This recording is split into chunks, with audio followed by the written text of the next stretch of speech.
Well, I'm here. It's my last one. Believe it or not, I know, right? It's been 3 weeks of sermons, and for some of you that haven't been here or maybe don't know, we've been given an assignment as pastors within this congregation to formulate a sermon series. And so you're ending on you're coming up on the last one for me. This is the third message that I will be bringing this week to you. 2 weeks ago, I began a sermon series called Family Unity Under God. And for those of you that haven't been here, my heart for this sermon series was to inform family units on how to experience God's gracious touch as we try to grow unity and oneness that can only come from the Lord. I want to tell you this morning, I am blessed to be the children's pastor here at Cornerstone Church of Augusta. See, I feel that the calling that's on my life, I'm just so encouraged that I get to see children and parents come together under God in order to conquer what God has set out for each of you as a family unit. It's exciting. I am blessed. You know, over the last 2 weeks, I've tried to highlight God's strategy in order to help us grow as a family unit. How to get family unity under God. And we've discovered through Scripture, both Old and New Testament, that the relationship of husband and wife is vital. On week 1, we introduced the one flesh concept that was highlighted in Genesis. And then we ended up reading Ephesians that help us detail what the one flesh concept looked like. We identified many strong Christian couples throughout the Bible, most notably Aquila and Priscilla. And then we introduced some of the couples that are within this congregation that have helped Jennifer and I as we have walked our way through our marriage. On that week 1, we also identified 5 major tips that would benefit your family as you strive to be united under God. Now, last week we shifted our attention to the unified relationship between parents and children. And we made Proverbs 22:6 a jumping point. It kind of gave us an idea of what we're really, truly after, because our discussion helped us to understand that we are to direct our children unto the right paths so that when they get older, they'll not leave it.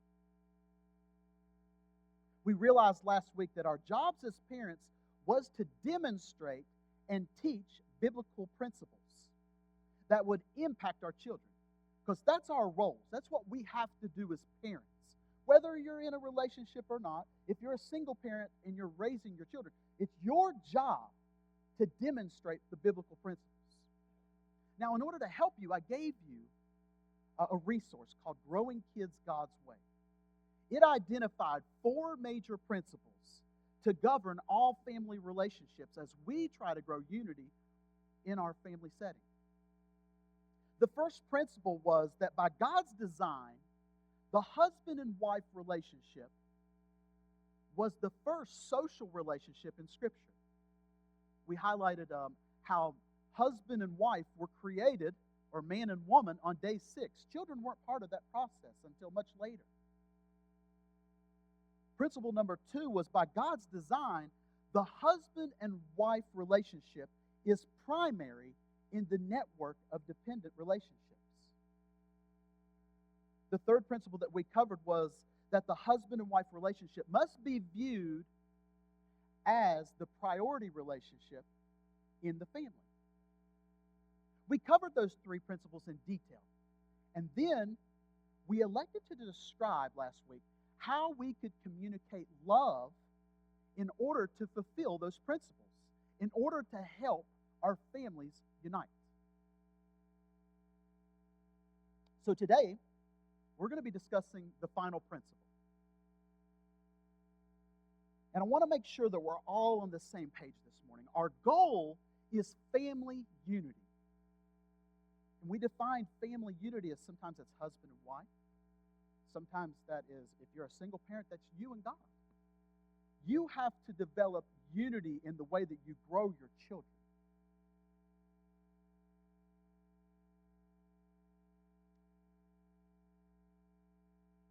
In order to do so this morning, I wanted to share a video with you. See, for family unity under God, I understand. It's taken me a couple of years to really figure it out, how important family unity is, especially with biblical principles. See, I can preach to you all day long. I can tell you how important it is, and you may go, maybe. I can show you biblical examples, and you can go, it really doesn't apply to my family. So I'm going to bring in another guy this morning to help me out. A guy by the name of Simon Sinek. Now, Simon is a professional consultant.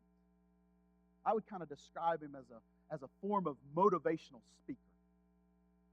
And he began his career in New York with some ad agencies. He ended up developing his own business called Sinek Partners.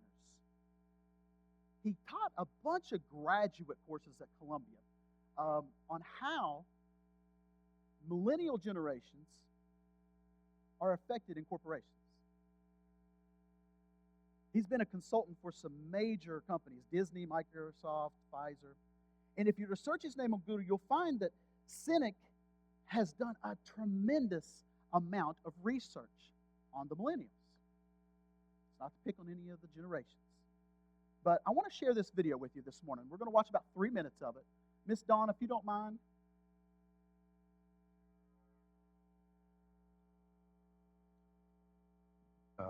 What's the millennial question? Apparently, millennials as a generation, which is a group of people who were born approximately 1984 and after, are tough to manage. And they're accused of being entitled and narcissistic and self-interested, unfocused, lazy. But entitled is the big one.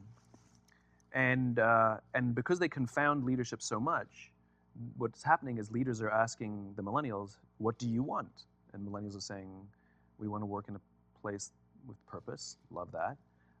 We want to make an impact, whatever that means. We want free food and beanbags. And so somebody articulates some sort of purpose, there's lots of free food and there's beanbags, and yet for some reason, they're still not happy. And that's because they're missing. There's a missing piece.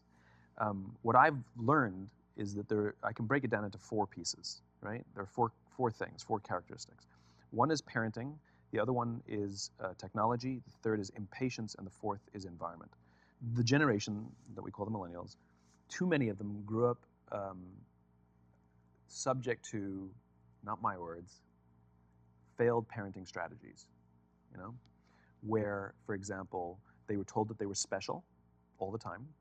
They were told that they could have anything they want in life, just because they want it, right?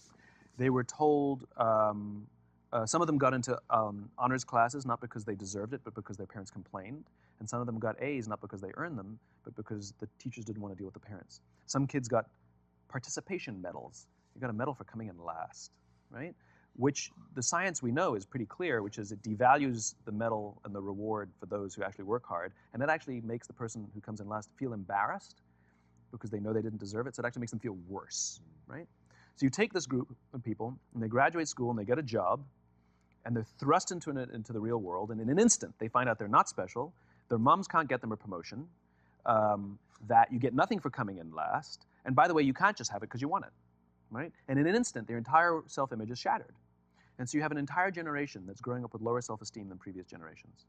The other problem, to compound it, is we're growing up in a Facebook, Instagram world. In other words, we're good at putting filters on things. We're good at showing people that life is amazing even though I'm depressed, right? And so everybody sounds tough, and everybody sounds like they got it all figured out. And the reality is there's very little toughness, and most people don't have it figured out. And so when the more senior people say, well, what should we do? They sound like, this is what you got to do. And they have no clue. Right? So you have an entire generation growing up with lower self-esteem than previous generation. So Sound familiar? True? Yeah. You know, one of the specific areas that he highlighted as a significant issue to the lack of work ethic in the millennial was failed parenting strategies. Failed parenting strategies. What he's describing is a parenting strategy called child-centered parenting. It's a pitfall we're going to be talking about today. I want to make sure that you understand, because there's some millennials in here. I'm not picking on any millennial, okay? I was part of Generation X, and yeah, we were told that we weren't the greatest either, okay? Just the way it is. And I'm sure my parents were told the same thing from their generation. See, it's been going on for a long time. We're going to talk about that. It's been going on for at least 2,000 years that I know of, because Abraham was one of the first ones that had a child-centered parenting style.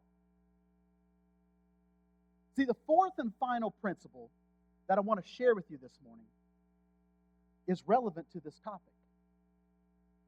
It indicates that since marriage is the priority relationship, all other relationships must be subject to it.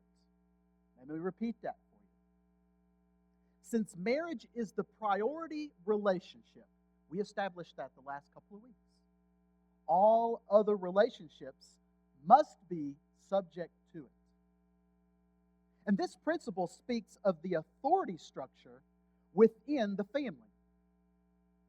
See, parental authority is God-given, and it's necessary in order to enforce God's moral law. Structure and order are extremely important in a child's life. And as you become a parent, you're going to hear many different ways to parent your children, many different styles. There's growing kids God's way. That's a style. That's a way. There's democratic processes, a democratic process of parenting your children. There's child-centered parenting. These are all ways in order to do that. But I want to encourage you this morning that the democratic style process of raising your children and the child-centered methods are not God's intention. Not at all. See, if there's to be unity and love in your family, parents must assume the God-given responsibilities that was placed on their lives. If you remove the parental authority, you simultaneously dismiss the notion of law and order, not only for the family setting, but for life. One of the most scariest things I've heard is when a parent will say, I'm done raising you. I'm here to be your friend. I'm here to be your friend. You don't have to worry about me giving you direction. You don't have to worry about me being an authoritarian in your life. We're friends. And we're gonna get through life together. Whew. Let me tell you, if you're a child of 3 all the way up to probably when you're past age, you may want to run from that. If a parent is telling you that they are done raising you, there's a problem there. Big problem. Being a parent is kind of like your Christian walk, right? I mean, it don't stop at age 18. You know? I mean, if you're a Christian, you don't stop once you get saved. You have to keep going. It's a growth process, right? I mean, I feel and I believe that process of being a parent, yes, the kids grow older. You don't have that much control, but at the same time, you can still demonstrate biblical practices to your children. You can still show them how to be a parent even when they're outside the home. It doesn't stop. We talked about the democratic approach. The democratic approach is, Mom and dads, we have established, are up here. God assigned it that way. And children, they're down here. Not necessarily degrading, but just in the level of authority. What happens with democratic style teachings is that parents come down to this level. Everybody's kind of on the same level. To kind of negotiate how things are going to be, rather than there being a parental figure that says, this is what we're going to do. Well, the child kind of dictates what's going to happen. Ever seen that? Woo! I know some school teachers in here that have seen it. Imagine this, okay? You have a 5-year-old kid, okay? Does anybody like chocolate cake? I love chocolate cake. Oh, man, yeah. Chocolate cake. See? Chocolate cake. And the democratic style process is like this. The kid finds out that mom and dad have fixed a chocolate cake for dessert after dinner. Well, the kid goes from here to here. I want the cake! I want the cake! I want the cake! Mom and dad go, well, geez, maybe we should give him the cake. He's very unhappy. Honey, what do you think? Well, I want the cake! Well, duh, the kid wants the cake. But the parents give in. And they say, well, sure, honey, we don't want you to be unhappy. We want you to have the cake. Eat the cake. Can that 5-year-old make that type of decision to eat a cake rather than a nutritionist dinner? No, not at all. See where the level of authority is kind of not there? The child obviously thinks that they want the cake, but let me tell you, they may not know the consequences of having the cake, but the parents do. But the parental style of democratic approach is that they give in because they don't want to make little Timmy sad. Scary. There's a preschool out there. Praise God that our preschool is not like this. There's a preschool out there that says on their website that here at this place, we let the children teach the teachers. Yeah. The children teach the teachers. When they arrive, the children are going to guide us to the way that we teach today. What? Do the kids get paid for that? I mean, I got to wonder, right? That's not God's direction. God didn't intend for the teachers to be taught by the students. Not the way it works. We talked about child-centered parenting.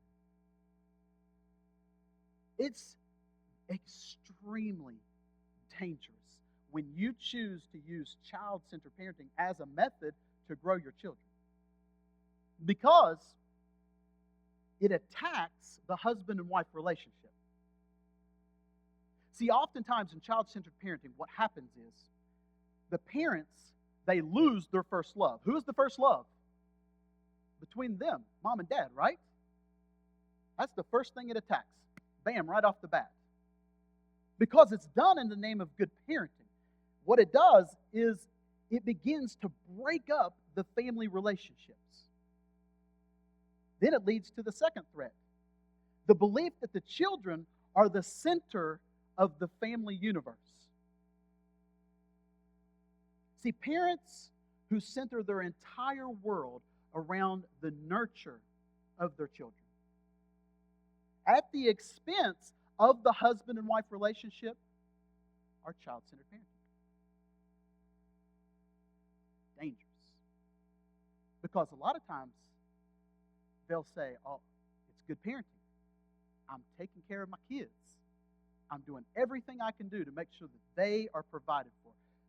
Nevertheless, we learned last week that God intended for husband and wife to be united, one flesh, in order to parent your children.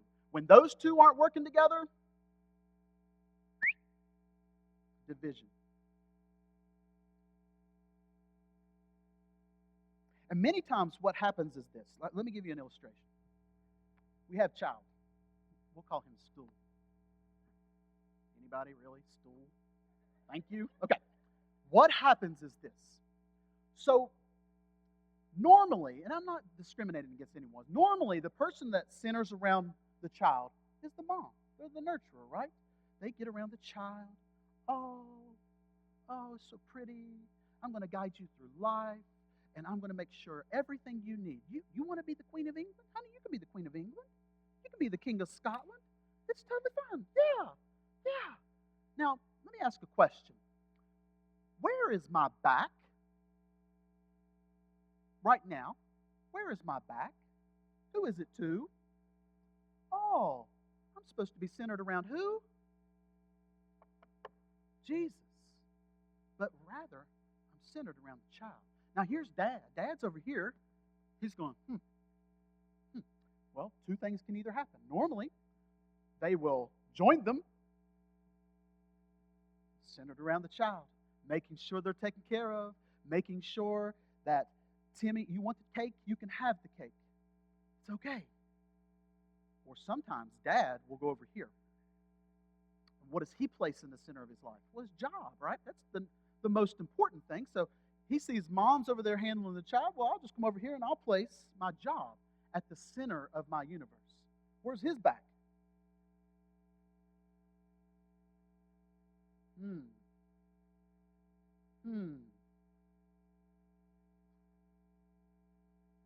See, child-centered parenting attacks the husband and wife relationship because it reduces the biblical significance of husband and wife.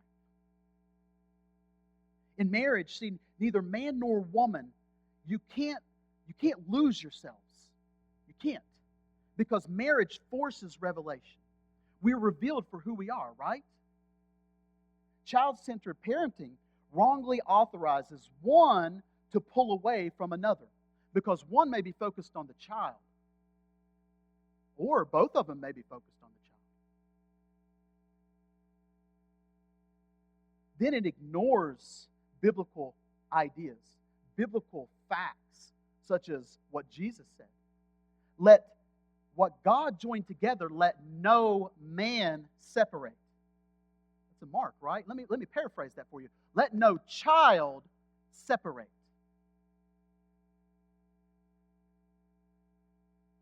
Whenever we pull away from marriage, no matter how noble the goal, we leave our accountability. See, child-centered parenting, it begins to reverse the natural process of moral development. The child becomes, in his thinking then, self-sufficient prior to the self-control that's needed for that. Another example. How many 8 to 10-year-olds do you see with cell phones? How many?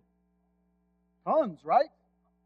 Hey, I'm going to tell you the first thing that a child's going to do, they're going to say, I need a cell phone.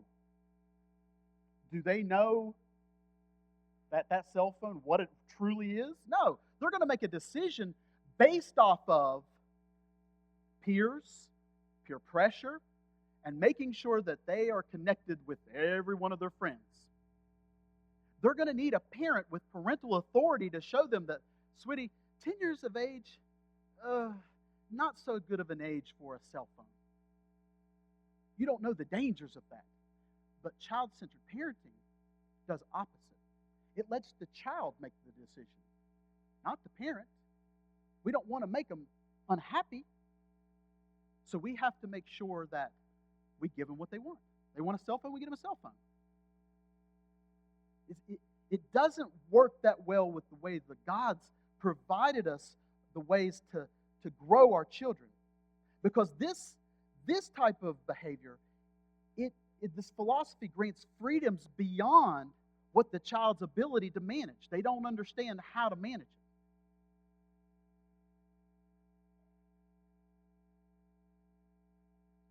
Child-centered parenting, we've been talking about this whole entire sermon series, is family unity. Well, it does the opposite. Child-centered parenting actually forces independence, not interdependence.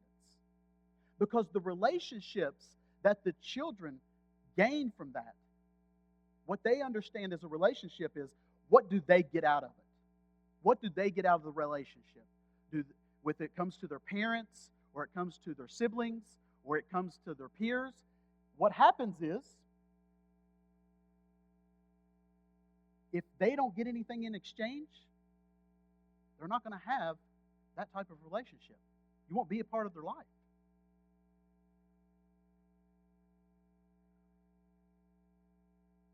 The scariest thing that happens, though, when you choose to use child-centered parenting as your method of raising your children, is that it comes very close to idolatry.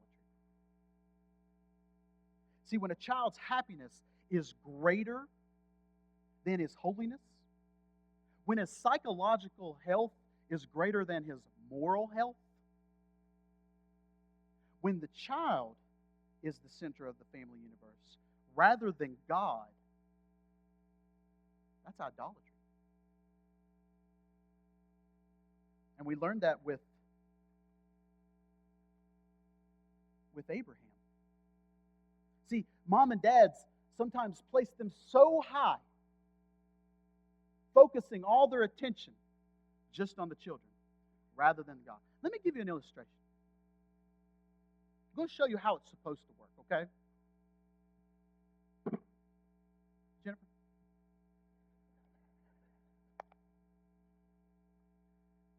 If we are to be united under God, it's important that we use a strategy that's going to be biblical. So if we start off, this is how you're supposed to start off in marriage, right? Kind of face off, right? Looking at each other real close. How you doing? Eyes on each other, right? Now notice there's something in between us, right? So when you child-centered parent, this is what happens. Ryan, can you come here for a second? I'm going to use them all today. When you child-centered parent, what happens is you break this. You go ahead and have a seat. I know. It's my son's stool. You can sit on him because you're firstborn. I get it. He got it. So what happens here? What happens naturally? Oh, still, yeah, kind of, we're not as close, right?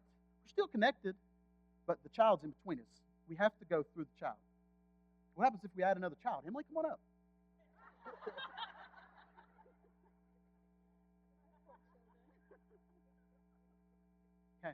Okay, well, we got to get her inside. So, Emily, come on in. No, you stay right here. Good. Okay. No, oh, you're going to give her a stool? Good job. Okay. Okay. All right, we're still in here. All right. Oh, man, getting hard. Still being child-centered here. We got both our children in. We're looking the whole time. I'm trying to see my wife. I can't really see her because he's 6'9". Hey, we're going to adopt another child. Are you ready? Matt, come on up. Bring another child in. Here we go. You ready? Come on in, Matt. All right, Matt, come on in. Uh-oh. Oh, can you reach? Oh, barely. Barely. But look, what is obstructing our vision? Can we see each other? Can we manage with each other? No. No, we're going to adopt another kid. Jesse, come on up. Jesse, come on in, man. Welcome to the party. Oh, man, getting crowded in here. Still can't see everybody. But notice the distance between husband and wife. Eventually, if I add more, it's just going to break. We're not going to be connected anymore, right? We may even get to a point where we can't minister to that anymore. All right, don't go anywhere because we're going to use you, okay? Because I want to show everybody what biblical principles look like when you raise your children. Not child-centered, okay? So first off, you start with mom and dad. Hi, honey. How you doing? Then we have another child. Ryan, come on up. Now, instead of putting him in the middle, we have God in the middle of our circle, man. We're going to invite him in, right? We're going to invite our kid in. Hey, notice, mom and dad, where are we? We're still connected. Emily, come on up. Emily comes in. Hey, we just invite her in, right? She's not going to be in the middle. God's in the middle of our circle, right? we can now manage as a family all around that. Matt, come on in. Matt's in. Jesse, come on in. We can grow this thing Duggar style if we need to. I mean, we can have 40 to 50 kids if we have to, because God is in the middle of our circle, not our children. The moment that these two do this, you're done. You're broken. It's tough. Thank you all. Everybody give them a round of applause.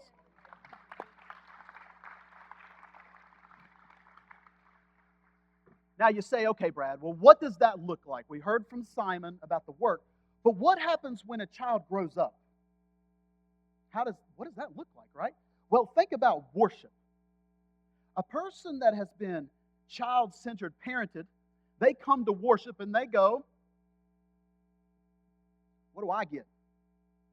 What is the pastor giving to me? If I ain't hearing anything, if I ain't getting fed, I'm out. If they ain't singing the songs I want to hear, I'm going to another church that's going to give me what I want.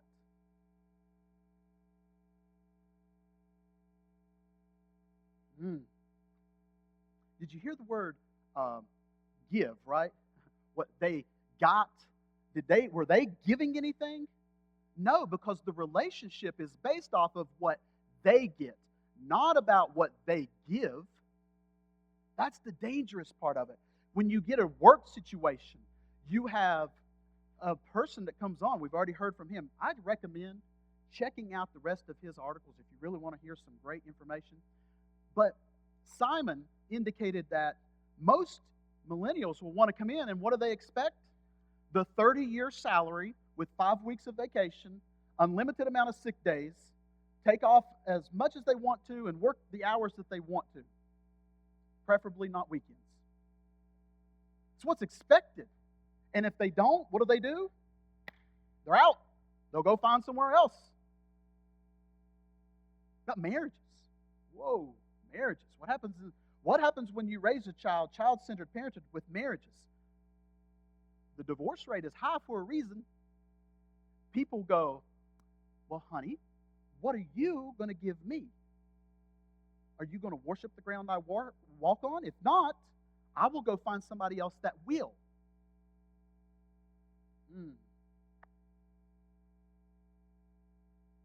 Then it just escalates. Talk about property.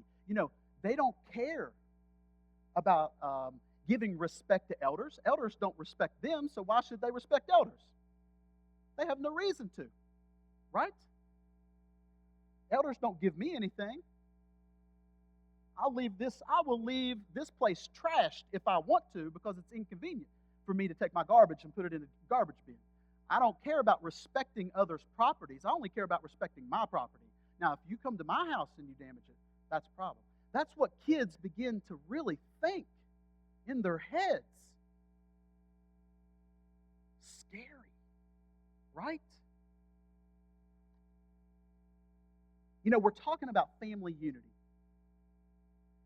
Talking about different ways to parent children.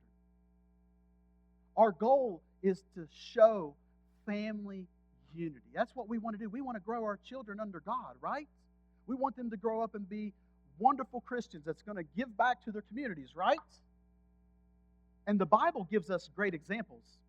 And then it gives us great examples of what not to do. And we're going to look at one here in just a second.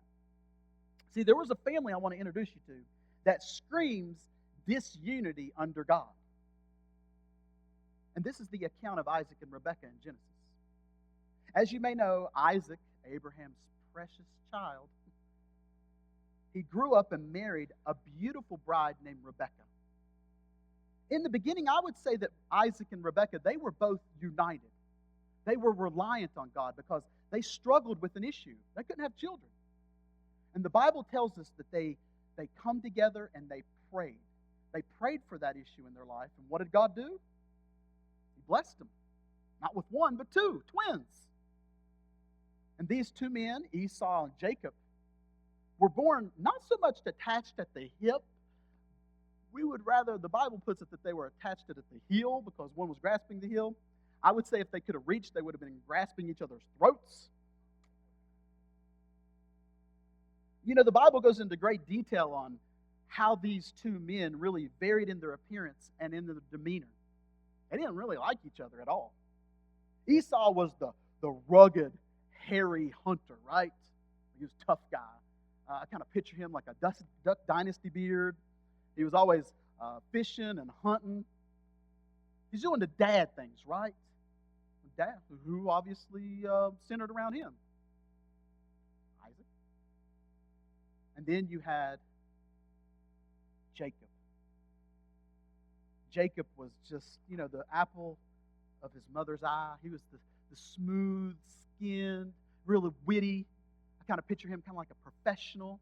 Like he was always like, ooh, that's my brother over there, but I'm much different than him. In Genesis 25, we begin to see kind of the discontent of the family. It starts to really unravel around Genesis 27. And I want to read Genesis 27, pieces of that this morning. So everybody take out your Bibles. We're going to be reading Genesis 27 this morning, starting with verse 1.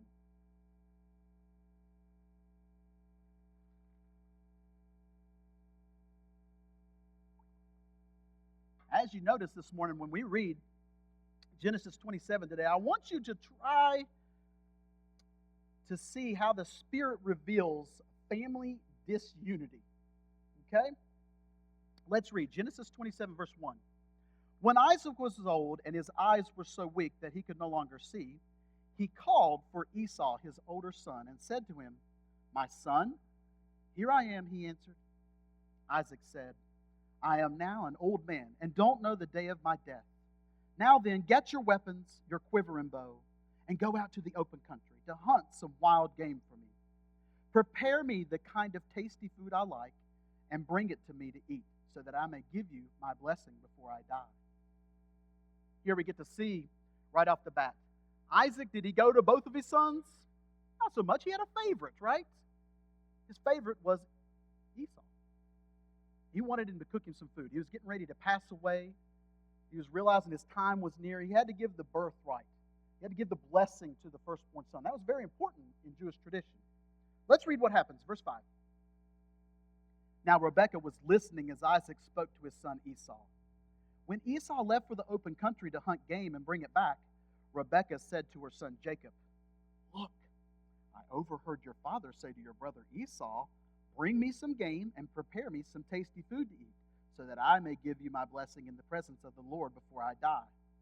Now, my son, listen carefully and do what I tell you. Go out to the flock and bring me 2 choice young goats, so I can prepare some tasty food for your father, just the way he likes it. Then take it to your father to eat, so that he may give you his blessing before he dies.'" Would we say that Rebekah and Isaac were united? Were they treating their relationship as the primary? I don't think that she would be devising a plan to trick him if that was the case. Verse 11. Jacob said to Rebekah, his mother, "But my brother Esau is a hairy man, and I'm a man with smooth skin. What if my father touches me? I would appear to be tricking him and would bring down a curse on myself rather than a blessing." Jacob was a smart guy. He knew that something was not right. He knew mom and dad were demonstrating bias to a degree, but she was asking him to do something not so honest. Was she demonstrating biblical principles to her son? Not at all. Let's see what happens. Verse 13. His mother said to him, "My son, let the curse fall on me. Just do what I say. Go and get them for me." So he went and got them and brought them to his mother, and she prepared some tasty food, just the way his father liked it. Then Rebekah took the best clothes of Esau, her older son, which she had in the house, and put them on her younger son Jacob. She also covered his hands and the smooth part of his neck with the goat skin. Then she handed to her son Jacob the tasty food and the bread she had made. He went to his father and said, "My father?" "Yes, my son," he answered. "Who is it?" Jacob said to his father, "I'm Esau, your firstborn. I've done as you told me. Please sit up and eat some of my game so that you may give me your blessing." Isaac asked his son, How did you find it so quickly, my son? The Lord your God gave me success, he replied. What was demonstrated to him has now spun into a lie. And not only a lie, but he brought God into that. He lied in the name of God. Man. Verse 21. Then Isaac said to Jacob, "Come near so I can touch you, my son, to know whether you are really my son Esau or not." Jacob went close to his father, who touched him and said, "The voice is the voice of Jacob, but the hands are the hands of Esau." He did not recognize him, for his hands were hairy like those of his brother Esau. So he blessed him. "Are you really my son Esau?" he asked. "I am," he replied. Then he said, "My son, bring me some of your game to eat so that I may give you my blessing." You can read further about what happens from there, but it isn't a very fun story for the brothers. They get into a pretty big family feud after that. But did you hear this morning the lack of unity in that family? Would we say that Isaac and Rebekah's marriage was primary in the relationship? Not at all. Here the Bible illustrates the level of disunity that a family will go to. You know, when Rebekah learned that Isaac was preparing to bless Esau, what did she do? She devised a plan. She had her son on a pedestal. She was child-centered parenting. Her own son. Isaac was doing the same thing, right? God had already told Jacob that he was going to bless him, but she had to go beyond that. She had to take matters into her own hands in order to make sure that he was blessed appropriately. How many times have we done that? How many times have we taken matters into our own hands? Right? For me, it's been a lot. See, disunity in a family, it leads to sin. It can even lead to a generational curse. I mean, it started all the way back with Abraham, went down to Isaac, and we see what happened with Jacob and Esau. And then, I'm not even going into what Jacob and his brothers went through, right? I mean, that was a whole generational curse. This morning,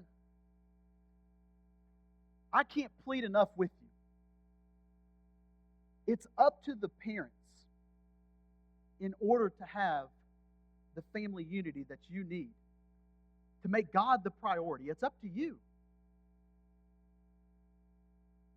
Husbands and wives, it's up to you to protect your marriage. We can stand up here and preach all day long. I can give you example after example, but it's up to you to treat the relationship as one.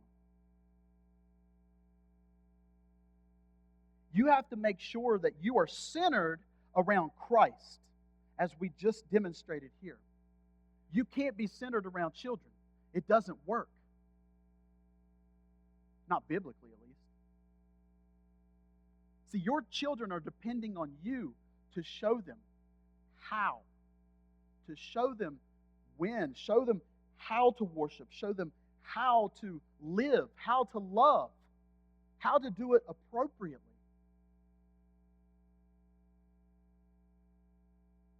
We have to learn the proper ways to communicate the necessary love. That's up to you as a parent. We have to protect ourselves from the failed parenting strategies. Now, I know it's a little early right now, but I'm going to go ahead and invite the worship team to come on back up.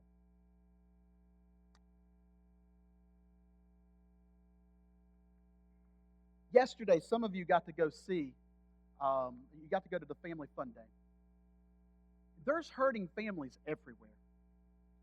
On those walls that we're going to pray over in just a moment, there are families that probably have used some of these parental parenting styles. They haven't shown how to communicate love and affection properly.